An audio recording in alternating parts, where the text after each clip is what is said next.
Ducks fans, are you ready? You are listening to the Ducks and Pucks podcast with your hosts, Mike Walters and Eddie Jones. This is the #1 home for Anaheim Ducks talk and analysis. Here we go. Welcome to the show. This is your host, Mike Walters, along with my co-host, Eddie Jones, and we have a signing, finally, for the Ducks to talk about. Antoine Vermette is now an Anaheim Duck, and we're going to cover that. And, of course, a bunch of questions have come up as a result of that signing. We'll address your fan questions. We'll also talk about some of the stuff going on around the league, including a Vegas update, some other signings, and, of course, we'll mention some of the events coming up in the next week or two. But finally, Eddie, the Ducks did do a signing, and it's not a minor league player. It's not a prospect. It's nothing like that. The Ducks ended up signing Antoine Vermette after he was bought out by the Arizona Coyotes. And, they got him for a 2-year deal, $3.5 million, 1.75 average over the 2 years.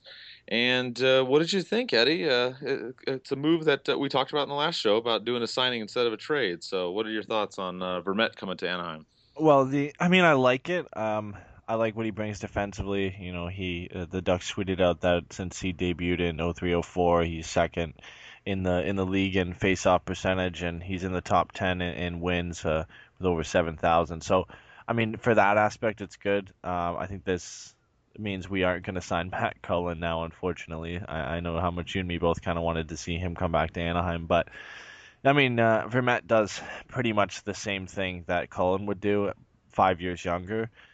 Matt Cullen might demand a little bit more, winning the Stanley Cup last year, the year he had, and even the playoffs he had. So I think it's a cheaper option. It's a replacement for Nate Thompson right now. I think it's good in that aspect. Like I said before, it helps in the face-off circle. So that's going to be great. But offensively, there's not much there. He had 17 goals last season. He's a year older this year. He's not going to be playing with creative players from what we know. He should be centering the fourth or the third line, which means he's going to be playing with Garbett or Raymond or Wagner or Bull. So there's not going to be much offense there. But, at the salary, we're not expecting too much. And defensively, I do like this signing. Yeah, I agree with you. I think defensively it's a good signing. I think in the face-off circle it's definitely going to help out with, like you said, Nate Thompson going to be gone for a while. I think he will provide some offense in terms of on the goals, scoring. In the last for 4 full seasons, he had almost 40 points. So I think he's going to be able to chip in. But like you said, he's going to be a bottom 6 guy. He's not going to be a top 6 guy.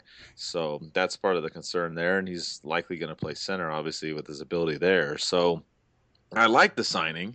It's not the one that we talked about. We talked more about Hoodler. But it's definitely the scenario that we talked about as far as what would the Ducks do. In the last show, we said, hey, maybe they're not going to sign Rakell or Lindholm again right away or make a trade, and maybe they would go get somebody else in free agency. And that's actually what they did. And so that kind of brings us to, what are the Ducks going to do next? And that's what some of the fans are asking about. Obviously, the biggest question now is, which we had from Adam and Jasper and a few other people, is they ask, is a trade going to come after this? Since if you look at the salary cap now, according to Cap Friendly, it's just under $6.7 million left. And that most likely is going to be what happens next. The Ducks could sign Rakell or Lindholm, but I think they would make a trade, Eddie. The cap space, obviously is small right there. And if you're going to resign those 2 players, 6.7 is not going to get it done. Yeah, like if you sign them now, you're going to be over the limit. And then, we talked about this all morning in the group chat, and you sign them now, you're going to be over the limit. And a lot of teams, you're going to lose leverage with them trying to make a deal. Dumping cap space is going to be harder than it already was going to be. Teams know you have to make a move to be under the cap before the season starts. So, trying to move a guy like Fowler and save some cap, you're not going to get the return that you would like. I definitely see a trade happening. I know we've mentioned multiple times, there has to be something that has to happen on the blue line. They've got 8 guys right now. who should be playing. Most of them except for Theodore you can't send them down. You have to send them through waivers or start them in the AHL during the regular or during the off season. So it's something that has to be done. I mean, we talked about Dupre. He's at 3.7 for a while up into 21-22. That season he's signed for 3.7. So he's a guy who could possibly move. We talked about Bieksa, but there's the issue with his no move clause. Fowler, who's been mentioned multiple times throughout the offseason and the draft. Nothing's happened there, but he has a $4 million cap hit. And then obviously Clayton Stoner, too, who's getting paid $3.25 million. So, something has to move on the blue line before they can, safely make a signing. It doesn't mean we won't see Rakell or Lindholm or both be signed before trade, but, if they want to safely make a trade without losing any leverage, I think it's something that has to happen before. Yeah, and I think part of the issue too is in this trade now, are the Ducks going to trade for a left wing, left-handed, offensive-minded forward like we've talked about this, all summer long, or are they going to trade and go for prospects or something of that nature in order to create cap space to sign Rakell and Lindholm? So I think that's the interesting thing, and it seems like the options are getting narrower and narrower as the weeks go on, Eddie. As far as what are the Ducks going to do next? I mean, I think they still need that left wing that they're talking about, unless we'll talk about the lineups a little bit later after some of the questions. But I mean, if you're going to bump Richie up to the top and go with that, then maybe they don't. But otherwise, they're going to have to try and figure out something. And there's not really a lot of options, to trade, Fowler or one of the other defensemen for that left wing, given now the cap space that's left. Yeah, and it's going to be tough right now. You're relying a lot on Corey Perry and Jakob Silfverberg and Rakell to score goals. And you lost David Perron, you lost Jamie McGinn. Mason Raymond's not going to come in and have the same impact that they had. Vermette, he scored 17 goals last year. Every season that he's been healthy and played almost all 82 games, he's put up at least 45 points. But you can't say you're going to expect that from him and that you're going to expect 20 goals from him. So, who's really going to score goals from us? Silverberg had 20 last year. Rakell had 20 last year. Perry, obviously, he's our go-to on offense. But if you don't bring in a guy to play offense, you expect other guys to step up. You would hope Getzlaf doesn't have another scoring slump like he did last year. He has such a good shot. He could easily put up 20 to 30 goals if he decided to shoot some more. Kessler's a guy who we never know if he's going to put up 20 or 30 in the season. It all depends on if he gets on a hot streak. And we still got to sign Rakell. And Cogliano too. There's some options for offense, but right now, you don't see it as being enough. And for guys who definitely need to step up, you would think Nick Ritchie offensively, he definitely needs to step up this year if he's going to want to hold a roster spot down. We've seen his physicality, we've seen his size so far in his first season with the Ducks last year. Now we're waiting for that offense. We've seen in the scouting report on him, he has a great shot, a very quick release. But you've got to see it at the NHL level, and if they don't bring in another scorer, he's a guy who's definitely going to have to step up for them. Yeah, I agree. If they're going to make a trade and they're not going to get that left wing, if they're going to get prospects or something of that nature to clear cap space, then yeah, Richie's going to have to be a guy that's definitely going to have to step up. We've seen him score, almost at will in the AHL, but it just hasn't really translated to the NHL. So maybe next season he can bust through on that, and it's going to be interesting to see. How the team reacts next year, especially with the new coach too, as well. And that's kind of another question we had too. We had Darren asked, about the veterans and how the veterans are going to work out next season with Randy Carlyle, and obviously bringing in Vermette. I think that's why Darren's asking this question too. Is I think the veterans are going to be fine. I really do. I think it's going to work out. I mean, we knew the issues before were really Perry and Getzlaf with Carlyle. But I think it's going to be okay as far as the relationship. I don't really see that problem. I think, bring in Vermette, another veteran player, he's going to be fine. What I like that he brings is playoff experience, Eddie. He won the Stanley Cup with Chicago. He's played over 70 games in the playoffs. I think that part is a good addition on this trade, as far as not just his face-offs and defensive ability, and he can still score a few goals, but he also brings some experience, and I think he's going to work out well with Carlisle along with the rest of the veteran players. Yeah, I don't think the veterans will have any issue with him. Obviously some of them have worked with Carlisle in the past. I'm not sure if Vermette has, but he'll come in and I think they'll be fine in that aspect. I mean, a lot of people are expecting Carlisle to come back and be the exact same coach that he was, and I don't think the Ducks would hire him if they thought, he was exactly the same. I'm sure he's changed a lot of things. I'm sure he's obviously been at the games in his time off from coaching, so he knows what's going on in the organization. I think it'll be all right in that aspect. We don't know how all of them are going to be positioned in the lineup and how they're going to deal with the position that they're playing throughout the season. So maybe later on, if some guys get frustrated, then you could see some issues there. But from the start of the season, I don't see any old drama, as Darren said, rearing its ugly head. Yeah, I agree with you. I think that's going to be a non-issue. I think really the focus now is the lineup, which obviously a lot of people are asking us questions about the lineup and how is it, because every time another move is made, we come up with all these projected lineups and it changes. Obviously, we're not going to really know until we get into the end of September, through the preseason, and obviously the beginning of October. But we have Manning, Alex, and Jaspel that they all ask these questions about the lineup and what do you think, who's going to be with Vermette and how's it going to work out. So there's a couple things that you and I talked about today once the deal was done.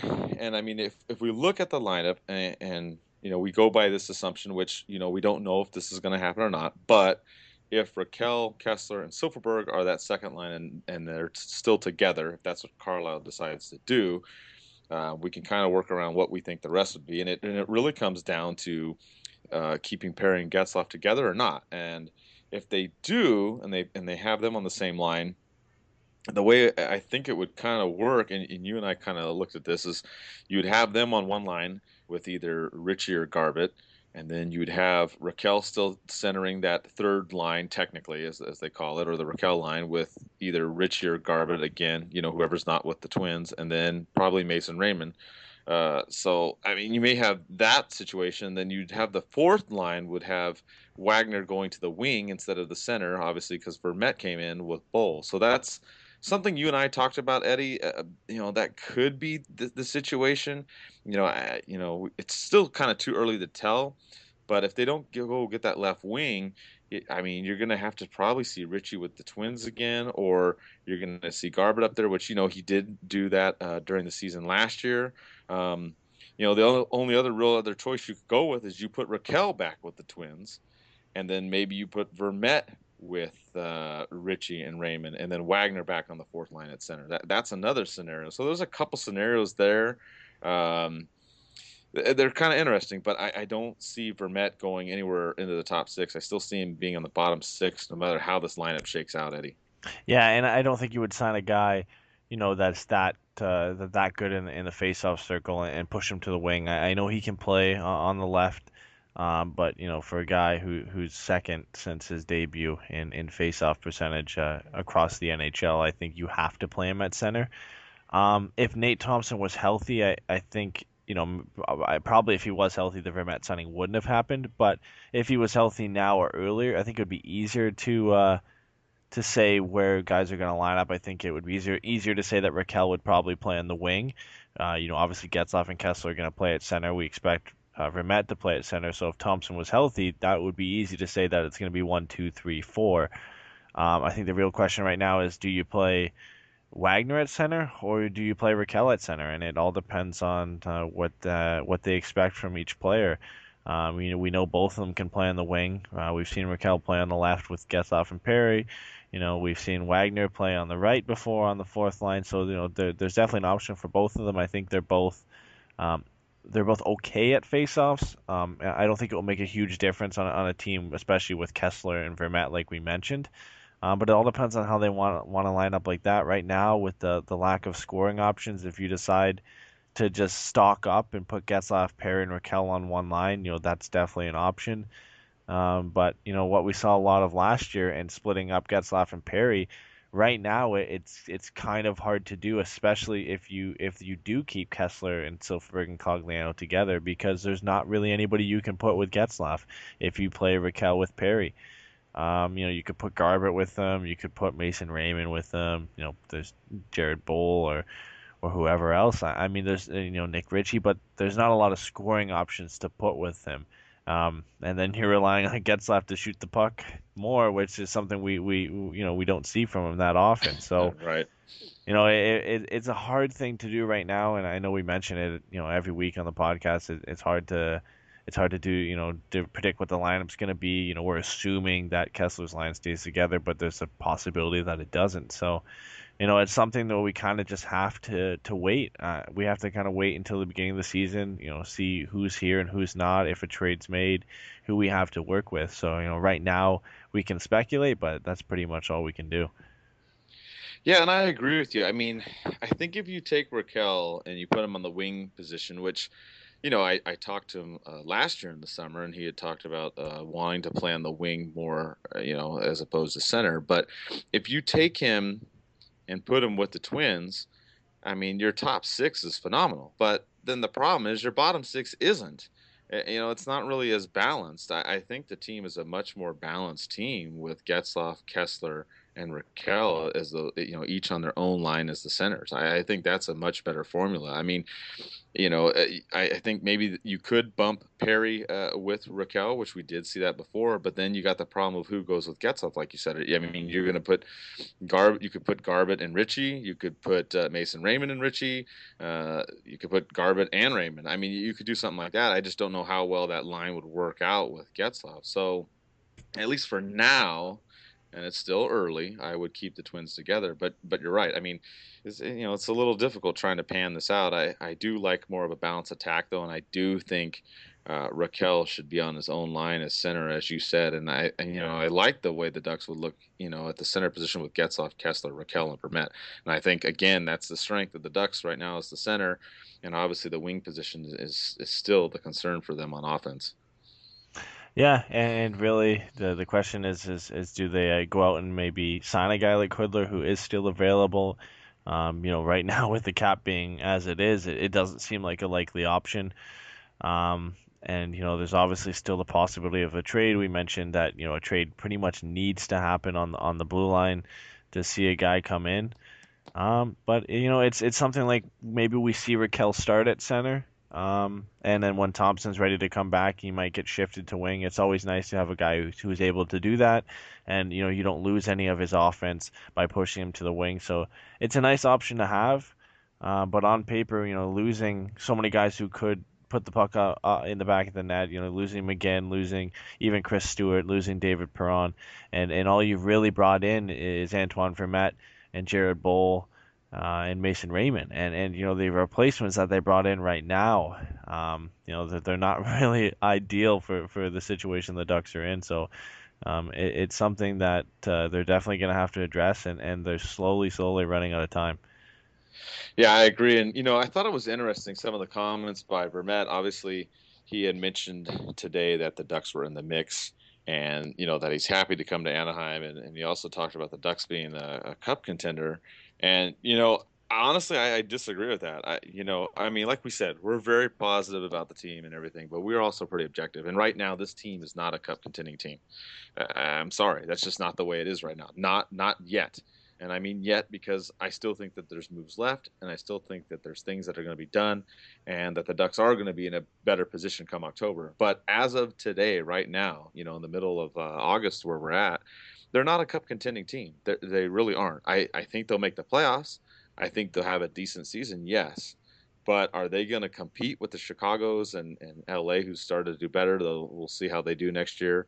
But, all those other teams in the Central Division too have gotten very tough over the last couple of years, Nashville, Minnesota, etc. I just don't know. I really don't know how the Ducks, can be a cup contending team. I love Vermette's optimism, but I just don't see it there right now, Eddie. I think the Ducks can get there, but they're still going to have to make a few more moves. Yeah, and they definitely can get there, but you did mention we are positive with the team. We try to be as positive as we can, but when you even just compare them, not even to Central Division teams, but just to Pacific Division teams, I mean, you look how far the Sharks went this year, they didn't really get worse. You'd have to say that they have the best outlook in the Pacific. The Kings, they did lose Lucic, but they're still a good team. They've still, their top six is fine. They've got a new captain in Kopitar. They're going to be very good next year, and you expect Calgary to be better. They've got a goaltender now. Their younger players are getting older. They've got a good team there, and they're building chemistry, and they're going to be good as well. Arizona is they keep getting better every year. They bring in some of the young guys they have in their system, so they're going to be a threat as well. We mentioned before that they just signed Verbata today, and that's going to be a boost for them. So even Edmonton as well. I mean, with McDavid having a full season under his belt, no Taylor Hall either, but bringing in Adam Larson is going to help them, and I think they're going to be a difficult team too. To say they're cup contenders, it's something you can't really say right now. We do expect them to make the playoffs, but with the Pacific Division getting so tough, it's hard to say that they're going to contend for the cup or even contend for the Pacific Division title. Yeah, I agree, and I think it goes along the lines of this question from Khalid. He asked, "Do the Ducks still need that scoring left winger?" And I say yes. If the Ducks are going to be a cup contending team, they still need to go and get that player.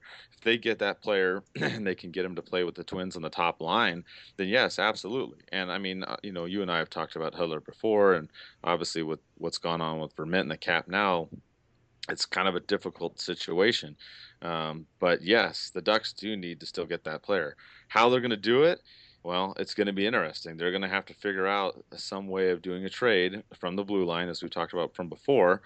And another option too, Eddie, is we talked, about trying to make more cap space room, via trade. But another way is the long-term injury reserve list, which if the Ducks elect to go with that option, which they would obviously put Nate Thompson on, he would qualify for that based upon the number of games that he would miss, which would be at least 10 regular season games and also 24 calendar days. That's the rule that's in place in the NHL. The Ducks could get his salary cap, the 1.6 million hit, added to the 6.6 that Cap Friendly is talking about. So the Ducks would be at 8.2 in order to get Rakell and Lindholm done, but it still wouldn't solve the problem of getting that left wing. They'd still have to try and figure out some kind of a move to get it done, and that's where we're at, Eddie, is we're running out of cap space and running out of options, really, to try and get that left wing. So it's going to be interesting to see what Murray does. It's going to have to come from a trade, and I think probably putting Thompson on the injury reserve list as well. Yeah, and it only really does buy time in the short term. It helps you get them signed. It maybe helps you make a little bit of moves, but you're gonna have to make another move eventually if you don't free up enough cap space when Nate Thompson comes back and he's ready to play. So it helps you now, but it doesn't help you. And it doesn't really help you because in the long term you're still gonna have to fix the situation. I know we talked about Detroit and Tampa Bay and even Colorado as being trading partners. And every time, our cap space goes down or if their cap space goes down, it makes it harder and harder. And, it kind of brings us back to maybe the first rumor that we had to begin with Fowler and James Van Riemdijk. Both of them are making $4 million for the next 2 years. It doesn't change anything in the cap for either team. Obviously, more so it helps us than Toronto. And even so, you might even be able to send another player back towards Toronto. And they can absorb some of the cap from maybe a Clayton Stoner or from even if you're going to add maybe Dupre in a deal like that too and bring some picks or some prospects back the other way. I don't know the obviously all the details that would work out and how each team values each of their players, but in a deal where no cap switches, if you were to do a 1-for-1 and Fowler for James Van Riemdijk, that is a deal that almost just works too well for the Ducks right now. It's something that I'm sure they could definitely look at. There's other options out there, but it's something we kind of have to revisit right now with the current situation that the Ducks are in. Yeah, it's interesting because that's that rumor that's been going since the trade deadline last season. So that one keeps popping up over and over again. But you're right; it makes sense And then if you're able to throw in some other players in there, if you throw in another defenseman or you throw in a few prospects and create a, a little bit more room somewhere in the cap area, area there, that I mean they could do it. And I think that's what the Ducks would want to try and do, because like you said, if they go with the long-term injury reserve designation for Nate Thompson, it buys them time. They get that 1.6 million to help out, which, I mean, they could do both. They could do a trade and do that with Nate Thompson. But once Thompson comes back, then they've got to figure out something. They got to either make a move, they got to buy out a contract. I mean, you're, like you said, you're buying time, but you're only buying time to have to, later on make another decision. So, the injury reserve thing, I don't know if Murray would really want to try to do that. I think what he would more likely try to do is, Eddie, he may have to make a trade, and it may be a trade that's not as favorable for the Ducks. The Ducks may have to give up more players than they would get back. So maybe if they package somebody with Fowler, or like you said, Dupre and Stone or something like that, and they sent them out to get that cap space, to get and get the left wing, and then sign Rakell and Lindholm. I mean, that to me seems the most likely scenario. I mean, we don't know for sure if that's what's going to happen, but that's what I would do. If I was Murray, is try to make some kind of a move, and you'd trade a couple players for that left wing you want. You may have to make a little bit of an overpayment, which I know Murray is really not big on, and he doesn't really do often. But he did sign Stoner at that amount, which we all know we're not happy about. He did give Dupre that long-term contract too.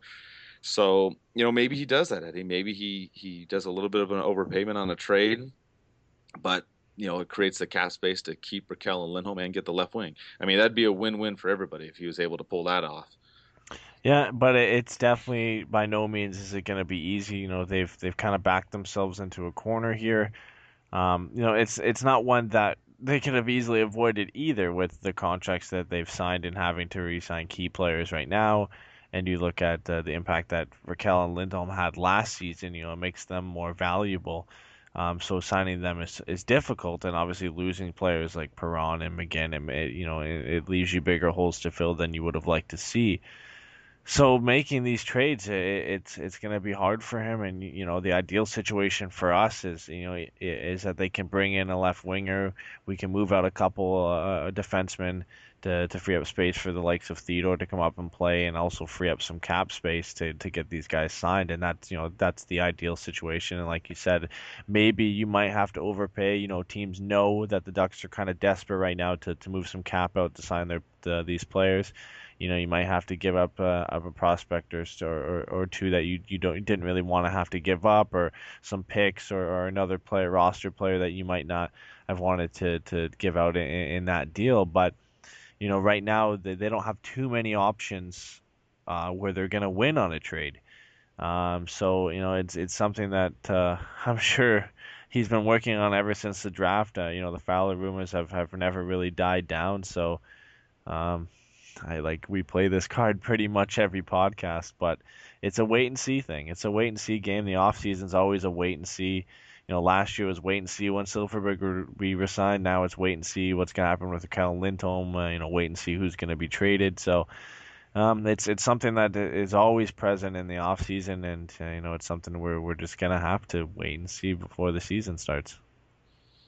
Yeah, and that's another question we had from Jeff. He asked about Rakell and Lindholm and when they're going to sign. And I mean, obviously, this question comes up every week. I still have people out there. It cracks me up. I wake up in the morning and I check my messages, or before I go to bed or whatever, and there's still people that are messaging me going, "Hey, what's going on with Rakell and Lindholm? Have they re-signed yet? What's the word?" And blah blah blah. And we mentioned it before. They're talking to both of them. Of course, the issue comes down to money.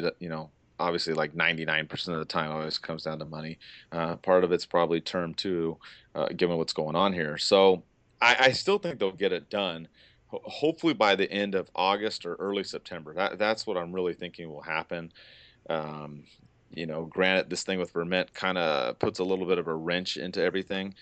But I think they will get it done, and I think that's what we're going to have to look at. And it's going to be a couple more weeks probably before we actually hear what's happening, and it may be like we said, the Ducks make a trade first and then they sign those guys, because right now, as we've said on the show a few times, if they sign Rakell and Lindholm, they can go over the cap space. That's not an issue. If you go on Cap Friendly and you look at some of the teams, there are teams that are over the cap space. You can do that, but obviously you got to correct that before the season starts. And if you do it, I mean, not that the Ducks aren't already kind of in a little bit of a hole here. I mean, now you're really in a hole if you tell people, okay, they sign Rakell and Lindholm and say they're 4 or 5 million over. Well, now they know the amount, so there's no mystery as to, okay, I got to get rid of this amount of money. So it wouldn't be beneficial for the Ducks to sign both, go over the cap, and telegraph that amount out there. It would be better for them to make that trade, create the room, and then sign Rakell and Lindholm. That's what they should do. I mean, it may not happen. Maybe the Ducks will go over, but I don't remember any time in history that they've ever done that, Eddie. So, I mean, I think the trade is more likely to happen than Rakell and Lindholm getting signed first. Yeah, and it's the safer option because you keep it in house. You know how much I'm sure they're in a range now. We mentioned this before. They know around the price that they're gonna have to pay for Rakell and Lindholm. I'm sure they're closer in discussion. So making a trade, knowing how much space you have to free to sign both of those guys, I think that's the ideal route to go. But you're running out of time. I mean, it's August. Well, at the time of recording this for me, it's just turned August 16th. So, you're running out of time. You've got 15 days until the end of August, and you would hope before training camp at least that you've got the majority of the roster locked down. I don't see them taking longer than the end of August until Rakell and Lindholm are signed. But I mean, to be honest, before the draft, we expected them to be signed before now, and here we are, and they're still not signed. Just with all these deals and trades hinging on each other, it seems to draw longer than you would hope, and you never know. It could extend into September. Obviously, it's not going to take longer than October. Like if deals stall, then possibly there's a Rakell or Lindholm are traded, or they get signed and a trade is made after. It all depends on how things work out. But they are running out of time. That was the whole theme and title of our last podcast. So the longer we wait to hear about it, the less time that they have to deal with all the issues they have. Yeah, I agree. And you mentioned, for those of you that are listening, it's August at least 16th now on the East Coast when we're recording this, and that means that Jimmy Vesey is now an unrestricted free agent.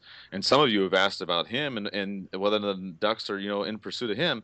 And I mean, I think that they could go after him. I like the idea, but I don't think the Ducks are. I just don't see them going after Vesey, Eddie. I mean, I don't know. What do you think? You think that they should try to weigh in? Because that, I mean, almost the whole league is weighing in on this guy now. Yeah, he's probably, him and Hoodler are the two main guys I think that teams are going to be looking at right now. Vermette came off the market today to Arizona. The issue with that is you would, from what we've heard in the rumors and everything, he's expected to sign on the East Coast. He's from Massachusetts. You would expect, Boston's in on him, the Rangers, New Jersey, Toronto, Buffalo. Buffalo has his rights up until really now. Now I don't know when he officially hits the free agent market on the 16th, which is today now for me. I'm not sure if it's at 12 a.m. or if it's at 6 a.m. or whenever he officially hits the free agent market, but it will be today on Tuesday when he hits the market and any team is able to talk to him, and then you expect regular discussions to occur with other teams. Obviously, Buffalo has been the only team who's had the rights to talk to him up until today, so the decision might take until Friday before he decides on a team. But it's an outside shot. I'm sure they'll talk to him. Every team has the right now to talk to him. I'm sure the Ducks will have a discussion with him or his agent, but I don't think it goes beyond that.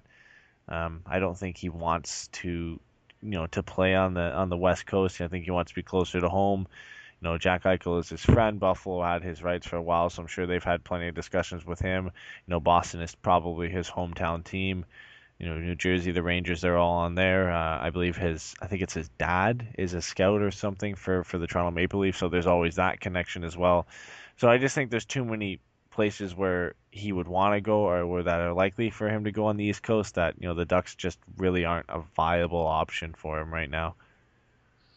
Yeah, I agree with you, and I think it still goes back to what we talked about. I mean, the Ducks already got Vermette, so the chances of them going out and getting Bessie or Hoodler or any other free agent are kind of slim now. They got to make that room by going for a trade, and the one other unlikely scenario is that the Ducks don't resign Rakell or Lindholm, which I know you don't want to hear that. I'm just saying there's always that outside chance that something like that happens, but I hope it doesn't. I really think that the Ducks are still going to have to make, a trade from the blue line, as we've talked about. God, I don't know, the last 4 or 5, 10 weeks. I don't know what it's been, but we've talked about that at length. So I know some of you asked about Bessie, and I just don't see them, going in on him. I think maybe before Vermette they might have, but now it just really seems unlikely that they would go after him or any other forward out there. There's no room. And like we said, we don't want to get in a situation where we sign a whole bunch of players and get over the cap, and then we're stuck. And now people know, what amount that we need to go for to get back in that realm, Eddie. So I don't see Vesey as being a viable option for Anaheim. No, but one guy who, I mean, a lot of people might have forgot about now is still out there and is still an option for the Ducks, even though they passed on him. Brendan Peary is still out there. And True. we're talking about needing a goal scorer. I mean, this guy put up 22 goals and 2 assists in 2014, 2015 with the Panthers. So he can score goals. He is an option. I think he's a better option than a lot of guys that we've been placing on Getzlaf's line with him. I think he's a better option than Garbett. I think he's a better option than Bull. He might be a better option than Ritchie, even though we would love Ritchie to score 15, 20 goals this season. He is still a cheap option that is out there. Hoodler is the ideal one, but affording him right now is going to be difficult for the Ducks. Tongue, who's more of a playmaker, he's out there as a veteran. But affording him, it might be difficult for the Ducks right now. So, the options are limited. Vesey, like we just mentioned, is really not a reality for the Ducks. There's always a possibility that they could sway him to come out here and say, oh, you could play with Getzlaf, but other teams would love to slot him in their top 6 as well, not just the Ducks. So the options are limited, and really it looks like something would happen through a trade. But you never know. They could sign another guy. They could do nothing and promote a guy like Ritchie or Cadilliers or Nason. The options right now are endless until something is done. So it's an interesting situation to be in. It kind of makes it nerve-wracking / exciting for us. We get to kind of speculate on what they're going to do, but until it happens, it's anybody's guess.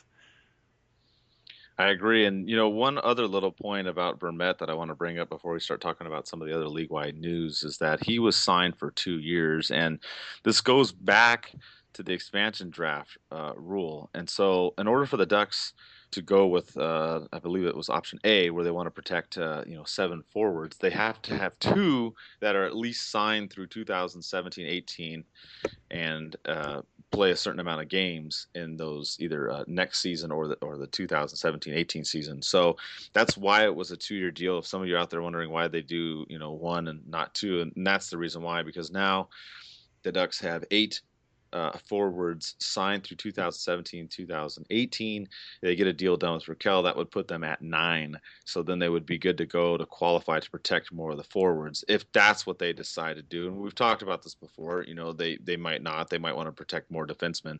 Obviously, the issue there is Bieksa and his no movement clause. So that's part of it. But that's why they did that. So now the Ducks, if they choose to go that route, they'll have 2 forwards exposed, which is the minimum that you have to have going into the expansion draft, Eddie.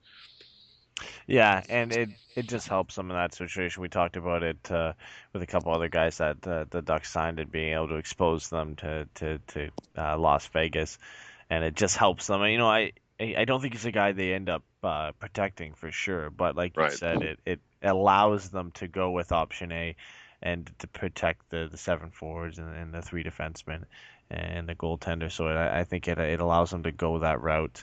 And, obviously we know that's the guys who are going to already be protected in Getzlaf and Perry and Kessler, and we'd expect them when they sign Rakell to protect him too. But he helps this season, and then maybe gets picked up by Las Vegas. If not, it helped you get to option A and protect the players you want to keep. So, all in all, it is a win for the Ducks, and I'm not too concerned about it being a 2-year deal either way.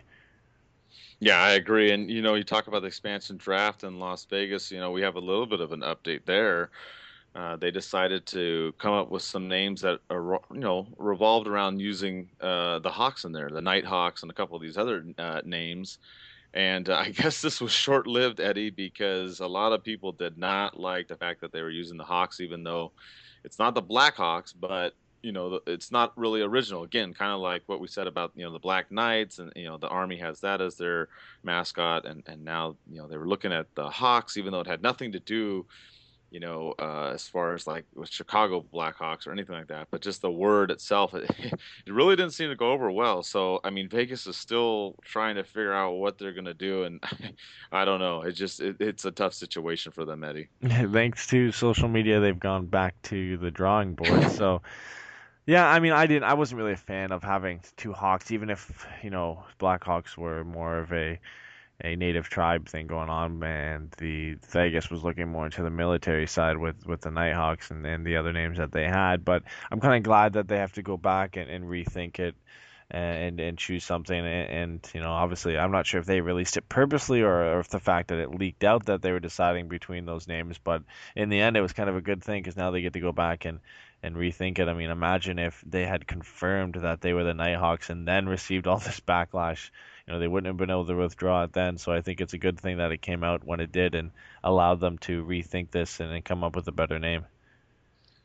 Yeah, and another thing that they've got to figure out is who their coach is going to be. And if you've been following the Avalanche, we had news this last week that Patrick Waugh has actually stepped down from Colorado, and I'll read part of his statement.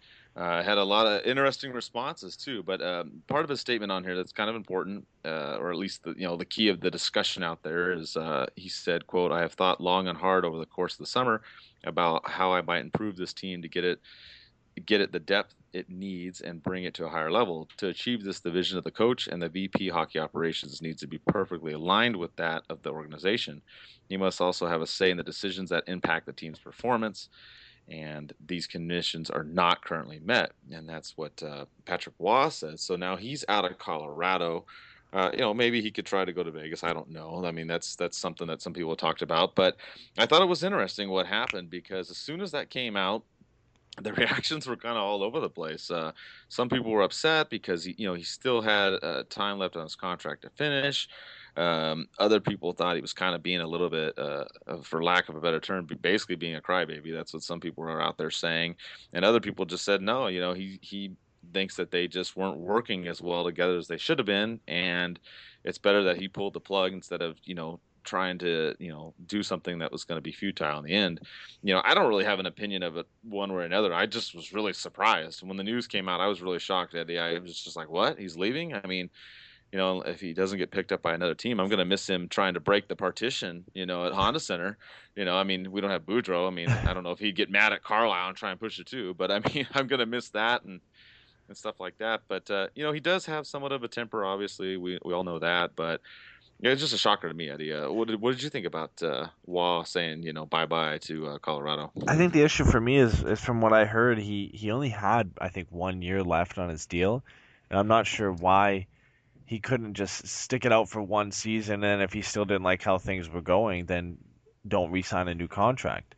I don't see how it was that bad that he had to, leave right now, right before the season was going to start. What changed over the whole off season that forced him to decide to not continue on with the Colorado Avalanche.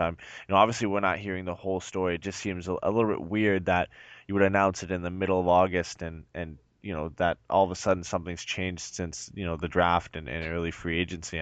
Maybe he doesn't like what they've done.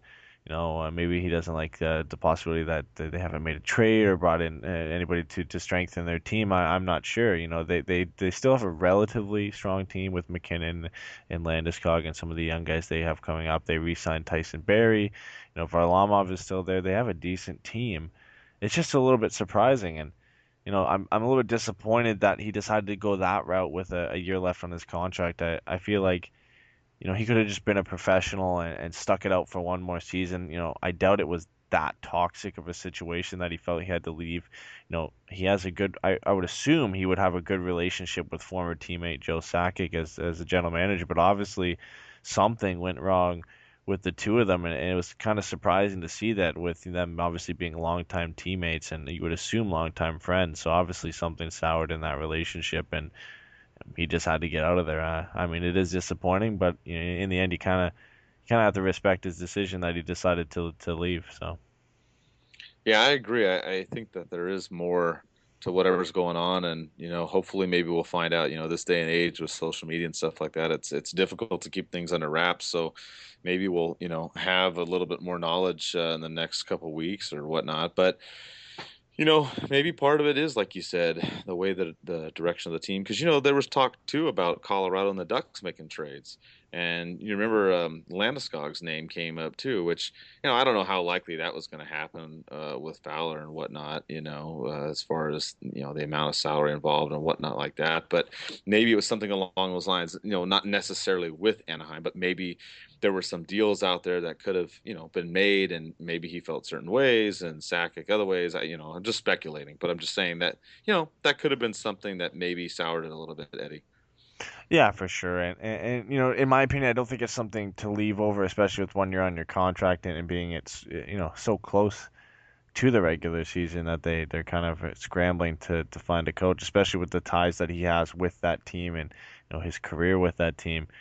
It's not something you expected. It puts him in a bad position in any team looking to hire a head coach. Now he's the guy that leaves because he had a disagreement with the general manager. So, Vegas could look at him, but if George McPhee, their general manager, wants to make all the decisions, well, that's not a good fit for him now. So any team looking at him has to keep that in mind, and he's kind of hurt himself if in finding another head coaching job in the NHL. Yeah, I agree. I think if you're known for that type of attitude, it's going to be difficult to try and land another spot because, GMs aren't going to want to deal with someone with that kind of, perspective on the way things should go with the team. And if things don't go well, you're just going to say bye. That's not going to work either. So, we'll keep an eye on it. We'll see what happens in the next couple of weeks and see if he does, go anywhere at all, or if he just does something else. So, and also, around the corner, hockey's coming back pretty soon here. It's September. We've got the rookie camp for the Ducks. They're going to be playing September 15th through the 21st. They also have a couple games against Colorado, as we've just talked about, and San Jose. Unfortunately, those games won't be here, but at least they're going to be playing, and get some hockey going. And we've also got the World Cup of Hockey that's going to start September 17th. So there's some things to look forward to, Eddie. We're only a month away from, some game playing that's going to start happening here soon.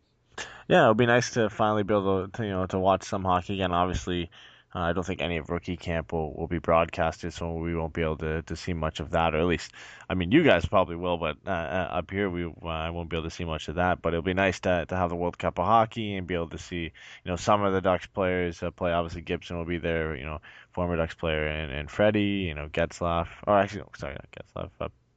Yes, Getzlaf. Getzlaf will be there. And it'll just be nice to see some of the Ducks players play, and just to finally, after the whole offseason, to see some hockey, and then give us a nice little segue into the regular season. Yeah, my only complaint really is the uniforms.